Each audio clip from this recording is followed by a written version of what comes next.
Hi everyone. Our next talk is Skip Tracing for Fun and Profit by Rhett Greenhagen. So let's welcome him.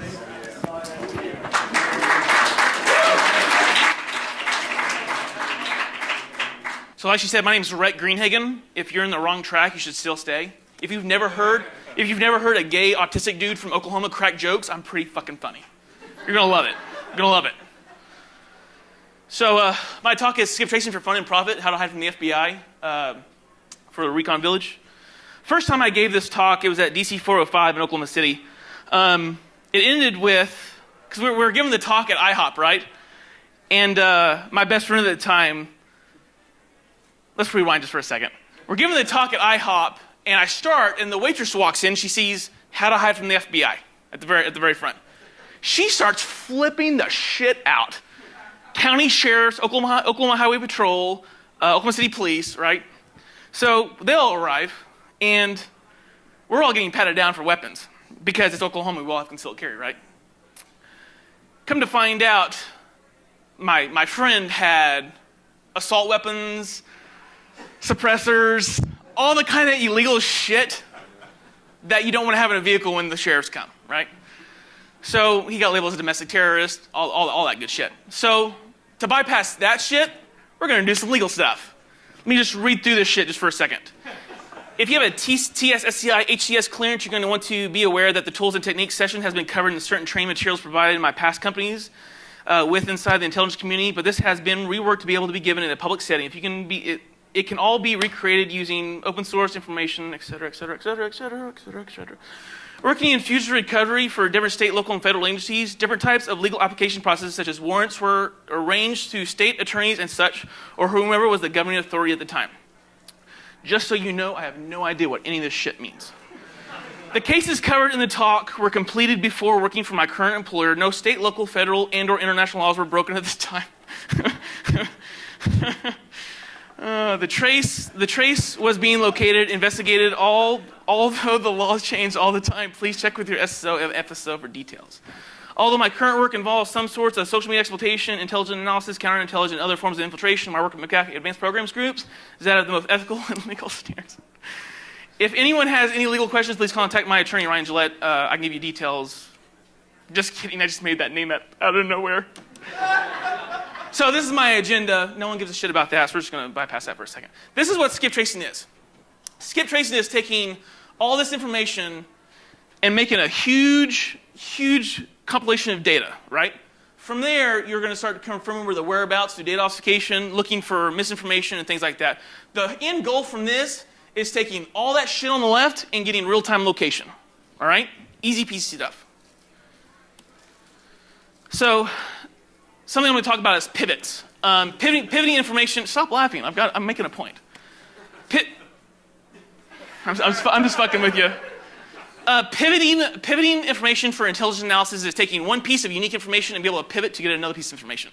Say, for example, Rhett Greenhagen, you're going to get badass under there, and then from badass, you're going to be able to find all other kinds of things like guns and you know what I mean. So for a good example, actually, no, shit, I'm sorry, I forgot. What are some good pivots from this? Please. I'm sorry? Username. The picture. Picture. Who said picture? Awesome. Gracias, monsieur? No. Anything else? People who like the status. Woman? What else? Yes. The time frame. Time frame is huge. And location. The geopolitical locations are huge in analysis. What else? All right, we're going to skip through this. So reverse Google search in the avatar to find unique matches. This is one of the ways how stupid fucking idiots get caught. It's hilarious. These anonymous wannabes that don't even know how to install IRC, they have to actually do the IRC web client. It's fucking hilarious. They go and create some random avatar with their initials. It's just fucking tool bags. Unique names are also pivotal in researches. So the thing about Ukraine Shah is the region of Pakistan it comes from. The KIS tells me that his family or his family members' ancestry comes from either Eastern Europe or some form of Eastern Europe or Middle Eastern descent, right? Also, key phrases questions can be searched to cross-reference. For example, where's the perfect place to hide the nouns he uses? how he's using FBI and all capital letters and the slashes, as stupid as that sounds, how he put them in order, FBI, CI, NSA. And the way, and how he uses pronouns in the sentence. That is an awesome piece of information. Say if I'm using that to do machine learning in IRC channels and other pivotal information, I can gather a shit ton of more data. It might not be accurate, it's more percentage based at that point. And another thing is like he said, the Pakistan 10 years ago. Why did he say 10 years ago? Why not 5 years ago? Why not 2 years ago? Why not my mom's house? Why Pakistan? And again, the 1 month ago. It means it was posted 1 month ago. Why 1 month ago? And what does he post past tense? So if you're creating a timeline of his posts, so say, for example, how to hide, where would I hide from the FBI if I did this? Oh, and another month later he posts, why would I do this? And et cetera, et cetera. Building a timeline of information like this is amazing. So about me, this is the places where I come from. My first job and a bunch of other random shit. I currently work for McAfee Security Advanced Programs Group as a senior threat and malware researcher. My entire career has come from the U.S. intelligence community. I've never really had a job in the private sector because I got fired.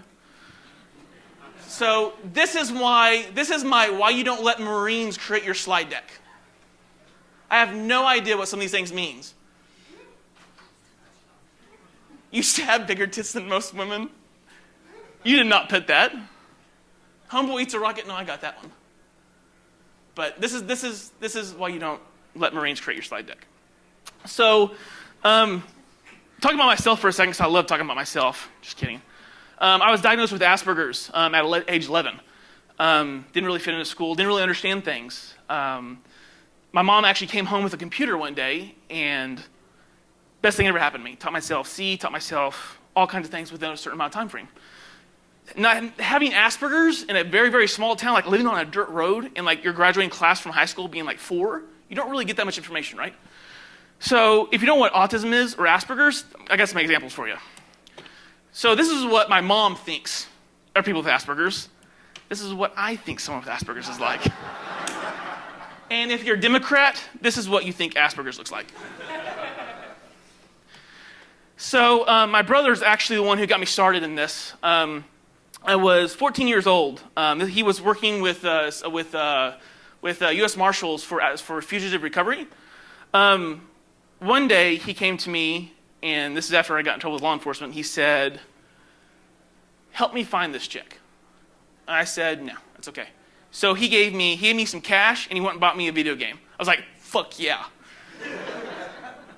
Took me 30 minutes, right? I thought, there's no way I'm going to find this chick. There's no way. There's absolutely no way.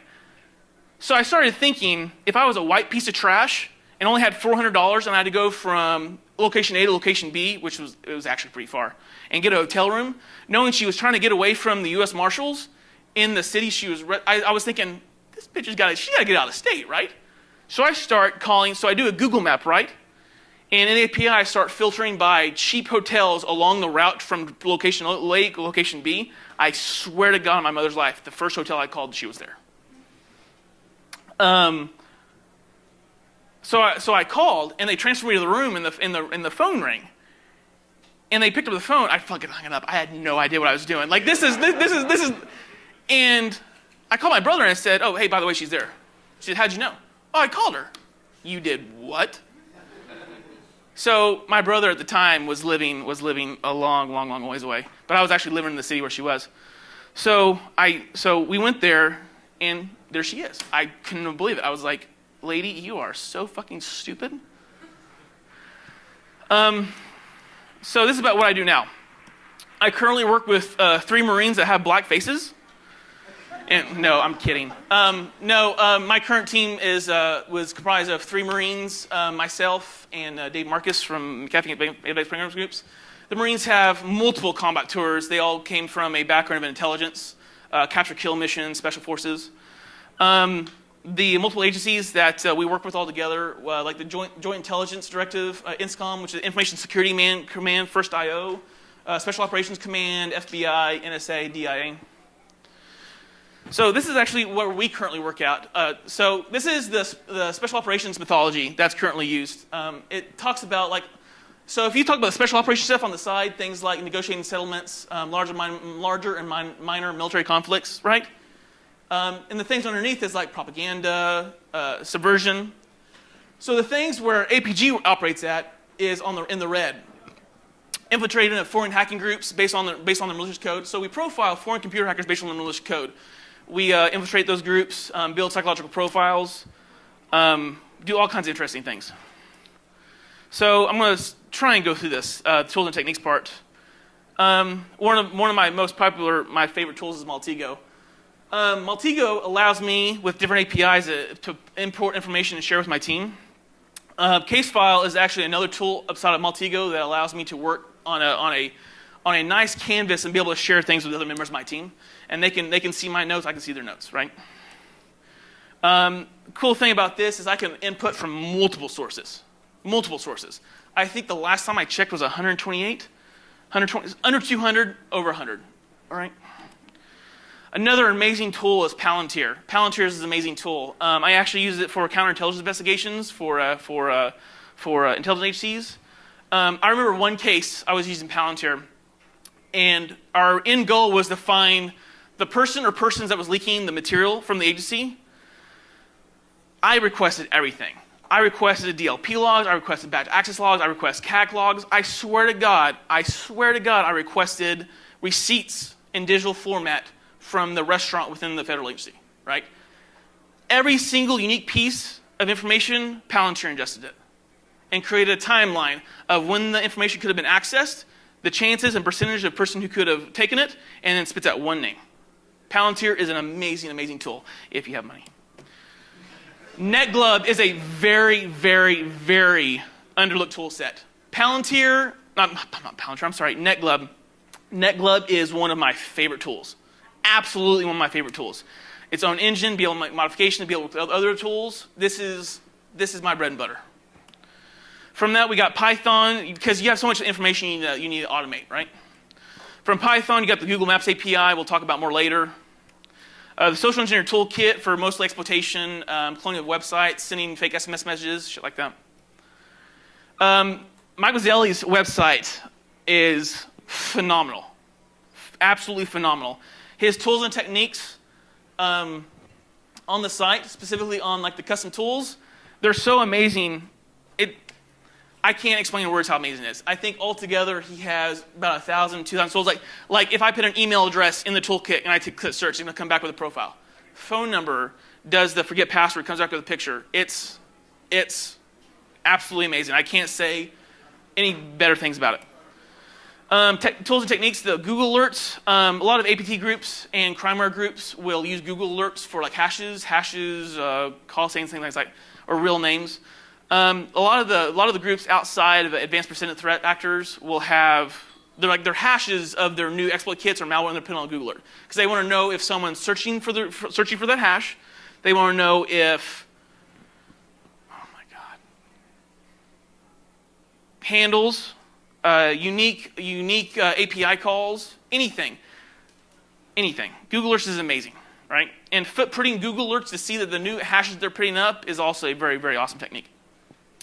So these are some cases that I liked. I put two on here. So the first one. So this guy. So what I first started with was I had his real name, his criminal history, all the other things that came up with this case, right? So from the real name and I believe his phone number, I came along with jkeating31@yahoo.com. From the email address, I put in Maltego. I'm sorry, actually not Maltego. I put it actually, no, it is Maltego. I apologize. From that, I see his Steam profile, which is an online gaming. From the Steam profile, and the merging of the phone number gives me 5 contacts that I never knew about. So that has additional 5 contacts that I can use. Come to find out, he's playing. I take his Steam profile along with the numbers, and I see his friends, right? So I use his Steam ID and look up his Steam ID. From his Steam ID, I find out he's playing Guild Wars 2. From Guild Wars 2, I find the server he plays on, along with the people he plays on, and I find the guild he plays with. Come to find out, they're looking for a healer. I don't know what the fuck a healer is. I've never played MMORPG in my life. Real men play Counter-Strike Source. I don't care what you have to say. So from there, I bought a character that was a healer, and I think I watched like maybe 1 or 2 YouTube videos trying to figure out how to play a healer, and I teleported to him in game. So from that, I'm like, yo guys, what's going on? You need a healer? I swear to God, I was the best healer in that game. I swear to God. Guys were like, dude, you got 112 hours? I was like, I've just bought this fucking account. Are you guys really that fucking stupid? I'm literally right-clicking, 1, 2. Right-clicking, 1, 2. Fucking idiots, dude. So the warrant falls under his name, right? He's dumb enough to host a fucking Ventrilo server from his own computer. That means I own him. So I couldn't get access multiple times to the Ventrilo, so I wrote an exploit to actually denial of service to the Ventrilo server, which was a remote procedural call to the actual web client. So taking that down, and this was actually planned, and you have to keep in mind there's a lot of things I'm taking out of my slides for OPSEC reasons.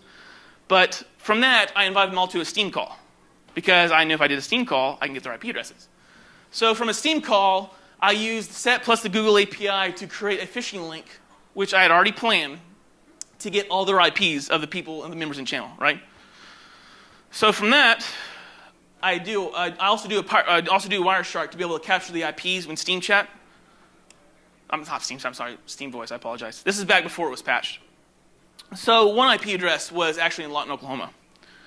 From there, I do a master merge, which is actually it's a Python script to merge all the information that I currently have to try and filter through Facebook, cell phone records, things like that to be able to get this one IP.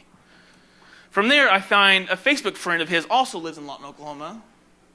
From there, the guy has a phone number literally posted on his Facebook profile. So from there, I use SET to send him a text message saying, yo, dude, what's cracking? Are we still up for night?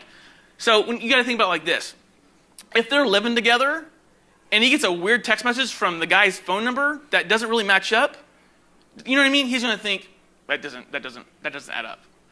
So whenever you're doing something like this, and I'm not a legal authority, please keep in mind, it needs to match as possible to the type of conversation that we would have. Whenever you don't have things like, so there's some things I didn't have, like I didn't have access to his email yet, I didn't have access to his Facebook private messages yet. So you've got to make it as bland as possible. So I think I said like, are we still on the, or, no, I said something like, hey, what's up? And he responded. And I think the conversation went like something like, yeah, I'm still home. Are you coming home tonight? Something like that. So I knew they were living together. So from that, there's the message I sent, and I got the physical address, and there's the news article of him being arrested. The tactical team requires, specifically state agencies require 2 unique pieces of information to be able to verify the location of the target.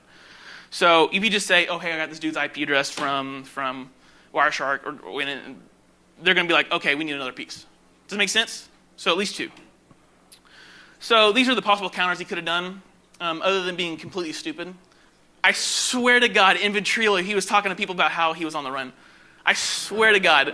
He was like, yo, dude, I'm on the run. I'm a felon. I'm on the run. I'm so smart. And the thing is, whenever you're doing stuff like this, you've got to record everything. You have to record everything. Everything you do is recorded. And I'm talking about on my end, whenever you're doing a skip trace, right? And some of the conversations, dude, I swear to God, he was a walking meme. One of the biggest things on here is, where's it at? Completely removed all social media accounts. He had multiple social media accounts. That's why I made it so easy, putting a lot of stuff to Palantir and spitting out names and phone numbers. So another case. You might not agree with what I do for work. You might not agree with the tools and techniques that I use. But let's use an analogy. I respect Chinese actors. I respect hackers, all right? I respect the guys that I go after, right? I think it was Abraham Lincoln, I might be wrong, and please God forgive me if I'm wrong, the person who said one man's freedom fighter is another person's terrorist, right? There's always good and evil on both sides. But if you can't agree with me that there is absolute evil in this world, you are fucking ignorant. There is absolute evil in this world. This guy,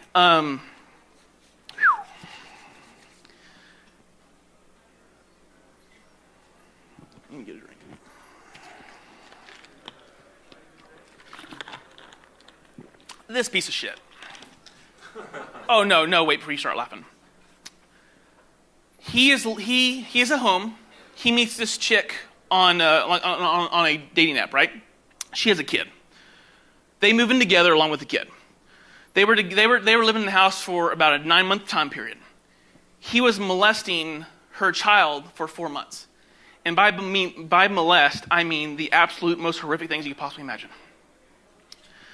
Whenever the boy went and told his mom, he killed him. In the most inhumane way you could possibly imagine.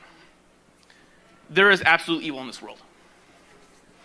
So I started with this on full information, social address, phone number, plus some pretexting, because the investigators that already did the work gave our team the case files of the people who was interviewed, people known aliases, things like that, right? So taking that, this was the first graph with Google accounts, forum accounts, and a bunch of disinformation. From that, I go into Palantir, and I see his burners that are still associated with his account right here, right? And then the two computers, which actually this is inaccurate because the two computers were actually one. He was just trying to change his MAC address, so that a little bit of that's inaccurate. So I used master merge with all the information that I had to try and combine it into one and narrow it down. He had a ridiculous amount of misinformation. Ridiculous. He was telling people, actually, it's on my next fucking slide. He was telling coworkers, the chick he was banging, he was talking to random people, neighbors, past employers. He was telling everyone something different. I mean, one was talking about how he went to Missouri. He actually went to Missouri, took pictures, and that's a 6-7 hour drive just to do misinformation. He registered fake. No one cares about that. The Ontario stuff, he was setting up VPNs on Gmail addresses every time, making sure it came from Ontario, using a VPN service that didn't actually look like a VPN. So whenever I DRC it or NS, it would look like it was a legitimate computer. He was paying people in Kansas money to lie, right? So actually, I learned a lot about myself in this case. It's not. I'm not an egotistical person, but you start to think. People don't know there's people like me doing these type of things. Does that make sense? And the amount of information, it was unreal. It was unreal. I think I've done maybe around 200 cases altogether of things like this. I've never seen the amount of, I guarantee you, 250 fake social media accounts, like actually legitimate, set up, phone numbers, everything. So I found his Gmail address, gained control of his Gmail address, and one of the things he was checking was actually looking at the last known IP address, so I actually had to match it, right? So from there, I go to takeout.google.com and download all the stuff. From there, so if you're not familiar with google.takeout.com, you can actually download all your information. The things I'm looking at is location history, his Google searches, and his Google Voice, right? Location history, if you got your phone in your pocket, it's recording your walking, it's recording your driving, it's recording your bus. You know what I mean? His Google searches, every Google search history not every search Google history, I apologize, but his Google search history as the time, right? From there, I narrow it down to 8 contacts, a location history which he has saved on his phone, and his Google searches. From this, it was very apparent that he was needing money bad, and I mean a lot of money. So the address, come to find out, this is where he was living, and the contact phone numbers in the Albany, New York, and recruiters, random associations. He's trying to find a job, trying to speak to recruiters. He did a lot of Google searches, like on Monster Chemical Engineering, Monster job. He's looking for money bad. Like he's spending his entire day not just looking for work, right? So from there, I do a master merge, and then I find his resume that he's using on Monster.com. From his resume, I find out what kind of job he's looking for. So I use Set to clone a website that was it's popular. I think it was in like Europe or something like that. But I changed some of the phone numbers. I changed some of the things on the website. So from there, I went and created a Monster profile.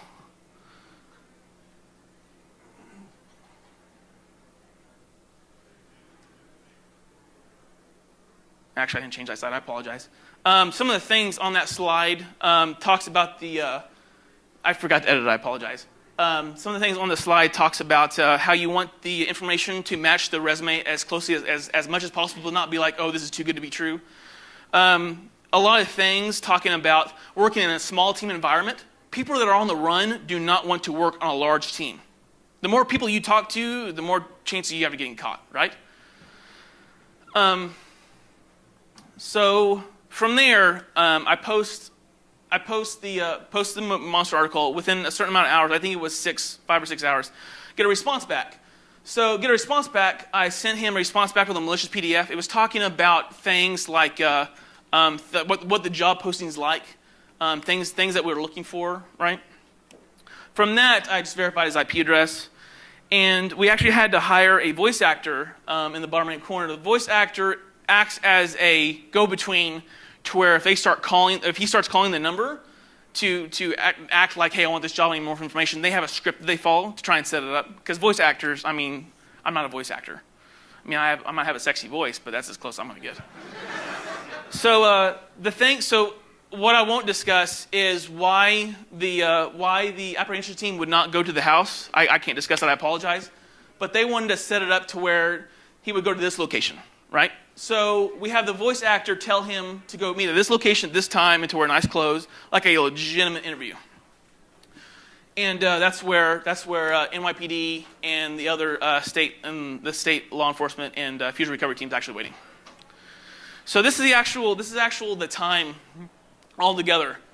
From the very first to the very end, this shows all the misinformation, the things that misled, right? It took a lot of time. One of the biggest things that happens whenever you're doing skip tracing as a target is whenever you're working with specifically like local law enforcement or state law enforcement, they'll want you to turn it into Crime Stoppers, and then from Crime Stoppers they'll get the trip and then work together.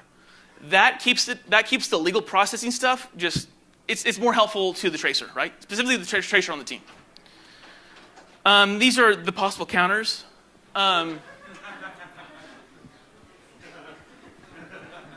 I mean, these are pretty self-explanatory. Yeah, I mean, another good thing is whenever you actually see law enforcement is not to assault them and do stupid crap, right? Also, one of the biggest things whenever he was trying to apply for visas in other countries was he was actually using his real name. Whenever you have access, specifically to like LexisNexis and other things like those type of databases, you can see the failed attempts. Right? So that's another huge thing trying to find someone. So this is actually my outro. Some things I would explain if you're planning on going on the run is to read 100 Ways to Disappear and Live Free. It's a really, really great book. How to Steal a Job talks about how to act within an environment where you're on the run. And then special links to my parents. My parents actually helped me actually be able to what's the word? Operate within an environment, right? Dave, Marcus, Natalio, Matt, Sean, Ann, Wally, Black Days, Erwin, Urch, members of Unallocated Space, which allowed me to work this talk out with them, Dan Borges, and all, shut up. And all the shit talkers who said it wasn't working. Any questions?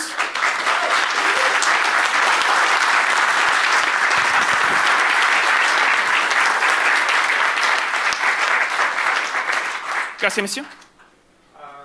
So you said that agencies will tend to set up Google alerts for the hashes for their malware. Like for new exploit kits, new malware samples, things like that. So where to see if they come up in new intel reports or like virus tool comes up and says, oh, hey, there's this. Right. Things like that. Is that anomalous? I can't think of a normal reason for me, an average person, to set up a Google alert for a specific hash. So for like a private citizen, you'd want to do something like your social security number, your phone number, your real name, right? Unique piece of information like that. And you want to tie it to more than just one. So say, for example, if you do like your social and your name, you're going to get a better percentage hit if you were just doing a social, right? So I was thinking, if you were Google, would it make sense to, this is sort of off topic. Oh, dude, you're good. Would it make sense to, say, if somebody is setting up Google alerts for hashes, maybe they might be APTs, and maybe you might want to flag their account or whatever to see if they do anything. See, yeah, I'm not going to talk on that subject because that's a TTP, but that's a very, very good line of thinking. Questions? I love questions. Come on. You can ask me where I got this shirt.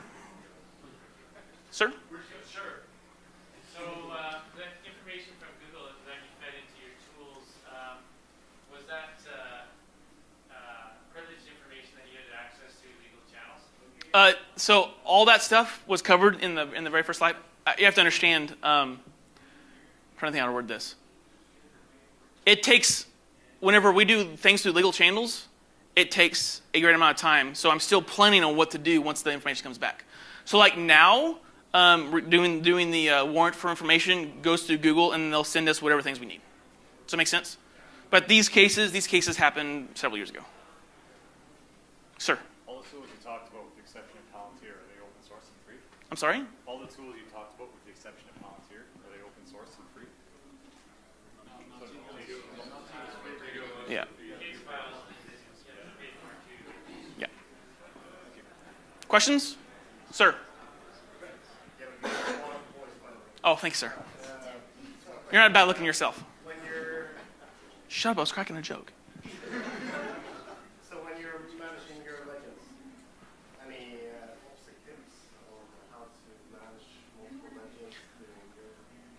So, I hate to be disrespectful. I mean, I love giving talks, right? There are some things that I can't say. But can you re-ask the question in a way, if you were on a team, how to manage legends? Maybe we can have a shot of the day. I don't drink alcohol. But if you re-ask the question, I'm being serious. If you re-ask the question, how to manage legends within an environment, I'll be more than happy to answer the question. So if you're looking into skip tracing multiple persons, how do you manage your daily workflow? I'll ask the question for you. If you had multiple legends and you're working in a team environment, how would you do it? Dude, no fucking problem. I have no problem answering that question. So one of the biggest things, specifically in like the CTA5 from DI mythology, is you have, say, if I die, someone needs to be able to pick up that work and carry on. So our legend will compromise of the type of nouns, pronouns we work with, like full chat logs to see how I talk, like the type of words I use, like the type of lies that I say, the VPN address that I use, right? And so where that legend can go from person A to person B, and they can continue the mission. Does that make sense? Yeah. Awesome. Good fucking job, dude. Question, sir. How many monitors do you have on your desk, and what resolution? So I have coworkers in the room, so I can't lie, but I have a shit ton. It's embarrassing.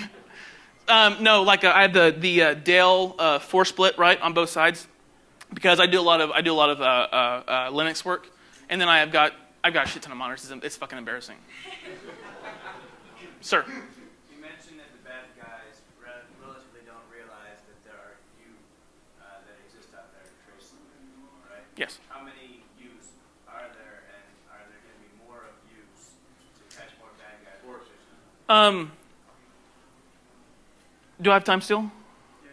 When I was younger, I didn't know what skip tracing was. I had no fucking clue what skip tracing was. I read an article on Wired magazine by Michelle Gomez, OG gangsta, like old school hacker type, but she didn't know she was a hacker.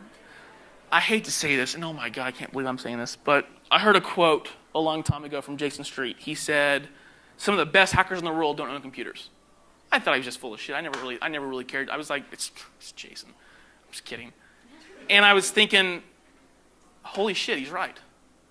Some of the best hackers in the world are not technical, don't own computers. They do machine sculpting, they do, I don't know, I'm going to bullshit something. I don't fucking know. But I see how she worked, and I see how, she's actually supposed to be my guest. She actually wasn't able to make it. I see how she worked, and I see how I work, and I see how I come from a hacker background, and I want to do something good for my country. You know what I mean? I want to do something good I want to serve my country.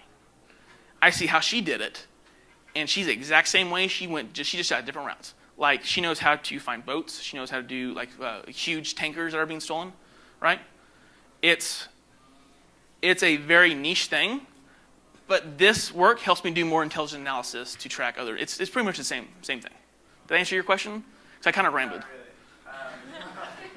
So how many people do sort of what you do, and are there going to be more? Because it seems like it's a pretty efficient way to find So through all the work from law enforcement that I worked with, I think I met 2 or 3 actual hackers. A lot of them are like former military that know how to use database searches, and they have the analytical thinking, but they don't know how to do things like getting an Xbox Live IP address, getting things like the technical side of it. Does that make sense? Did I actually answer at that time? Dude, I apologize. My mind's racing. Sir? Can you tell us anything about, have you ever encountered somebody who you just could not track down, or how about like the hardest person you ever had to track down? If you'll give me your phone number. Yes. 3 cases altogether. 2 of them killed themselves, and one, it wasn't that. I'm trying to think how to word this. I'm trying to say legal. I sincerely apologize. There's a list of things I can and cannot say, and there's like only 4 things I'm supposed to be saying. It wasn't the fact that I couldn't find him. It was the fact that we couldn't legally apprehend him. Does that make sense? Like everything I do is on a team environment. I swear to God, for every hacker on our team, there's 4 fucking attorneys. You know what I mean? And sometimes it comes to an art of the attorneys are saying, no, it's going to break international law. Even if they send me to like Galapagos Islands to where I can do most of my work to be able to stay legal.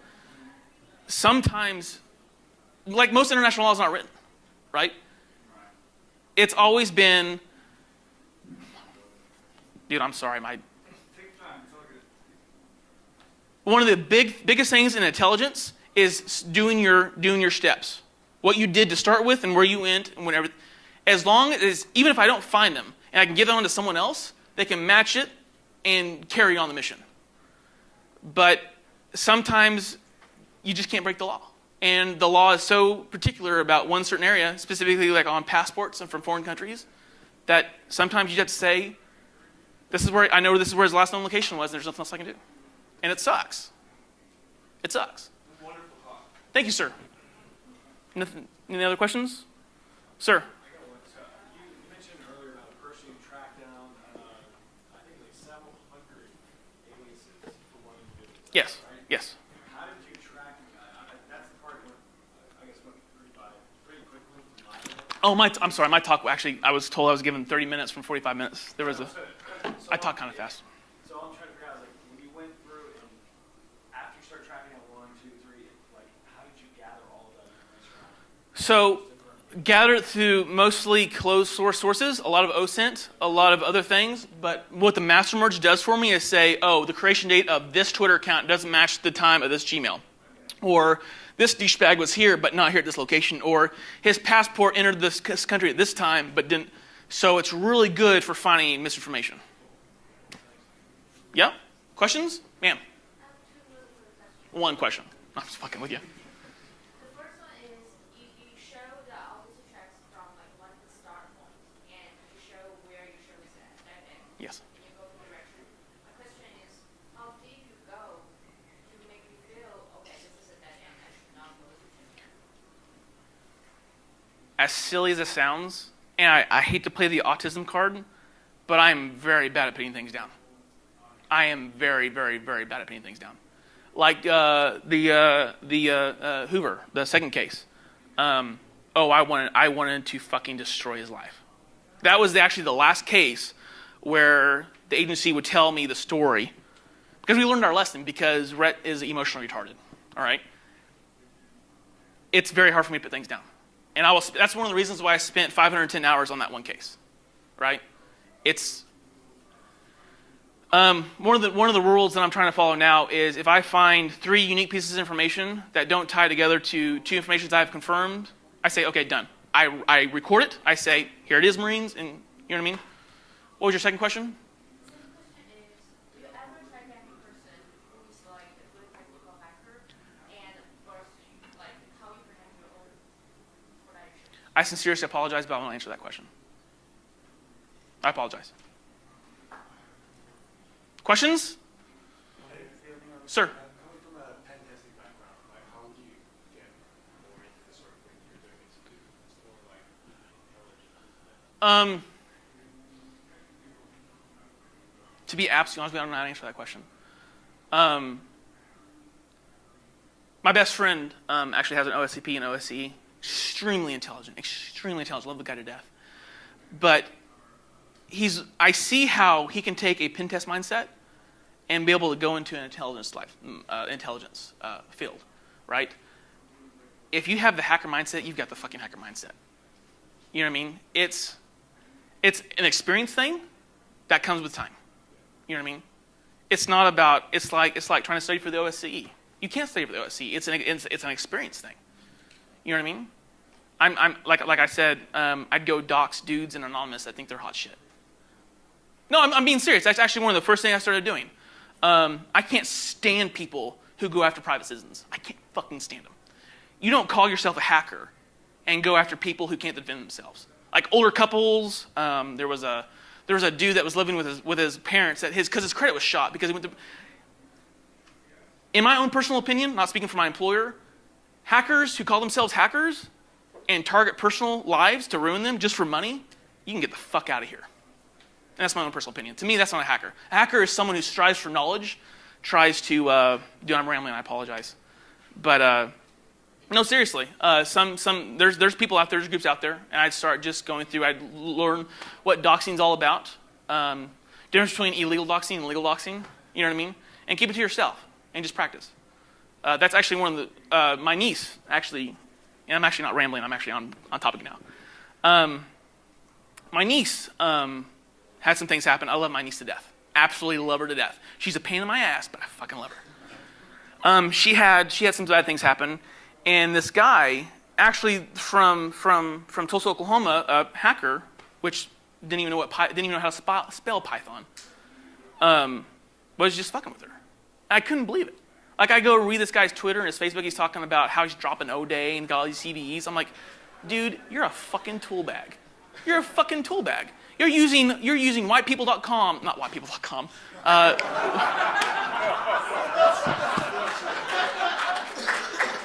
The whitepages.com, right? And I'm thinking, I'm done. I'm fucking done.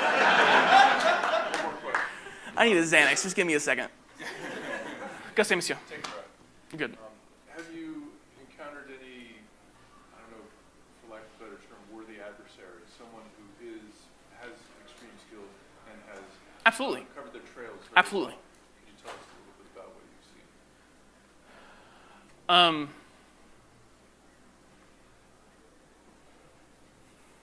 I sincerely apologize, but I can't answer that question. I sincerely apologize. I would love to. I would absolutely love to. But I apologize. Okay, we are out of time. Find me outside. We'll take the I'm sorry? out of time now. All right. Thanks, sir. Yep.